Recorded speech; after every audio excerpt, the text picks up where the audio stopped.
MG സർവകലാശാല syndicate പുനഃസംഘടനയിൽ CPI തർക്കം തുടരുന്നുവെന്ന് Kottayam bureau.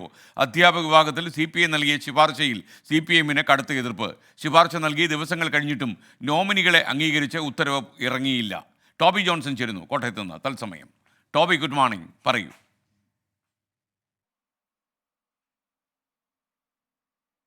Good morning SKN. MG സർവകലാശാലയിലെ സിൻഡിക്കേറ്റ് പുനഃസംഘടനയുമായി ബന്ധപ്പെട്ടുള്ള തർക്കങ്ങൾ ഇപ്പോഴും തുടരുന്നു എന്ന് തന്നെയാണ് നമുക്കിപ്പോൾ പറയാൻ സാധിക്കുന്നത്. നമുക്കറിയാവുന്നതുപോലെ ജനറൽ വിഭാഗത്തിലുള്ള CPIയുടെ ഒരു നോമിനി അവകാശം അത് CPM തട്ടിയെടുത്തു എന്നുള്ളൊരു ആക്ഷേപം കഴിഞ്ഞ കുറേ ദിവസങ്ങളായി വലിയ ചർച്ചയായിരുന്നു.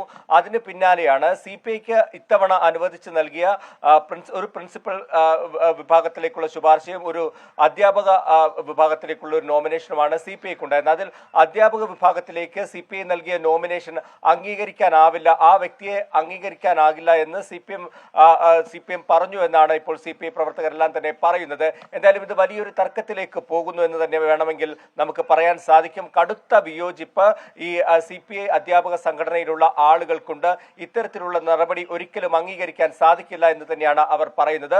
ജൂലൈ 30 പുനഃസംഘടനാ നടപടികൾ പൂർത്തിയാക്കേണ്ടതായിരുന്നു. എന്നാൽ ഈ ഒരു എതിർപ്പ് വന്നതോടെ ഉന്നത വിദ്യാഭ്യാസ മേഖലയിൽ ജനറൽ വിഭാഗത്തിലേക്ക് CPIക്ക് നോമിനേറ്റ് ചെയ്യാനുള്ള ഒരു അവകാശം CPM തട്ടിയെടുത്തതിനെ തുടർന്ന് അത് വലിയ തർക്കത്തിലേക്ക് പോയിരുന്നു. ആദ്യം ഉണ്ടായിരുന്നത് ഒരു ജനറൽ വിഭാഗത്തിലും ഒരു പ്രിൻസിപ്പലിനെയും ശുപാർശ ചെയ്യാനുള്ള അവസരമായിരുന്നു CPIക്ക് ഉണ്ടായിരുന്നത്. അത് പിന്നീട് CPM എടുത്തതോടുകൂടി ഒരു പ്രിൻസിപ്പലിനെയും ഒരു അധ്യാപകനെയും ശുപാർശ ചെയ്യാമെന്നായി.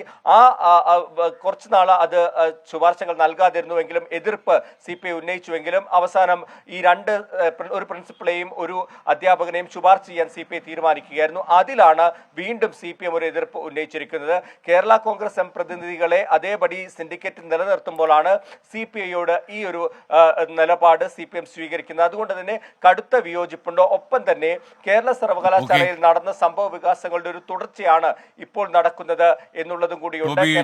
കോട്ടയത്ത് നിന്ന് ചേർന്ന്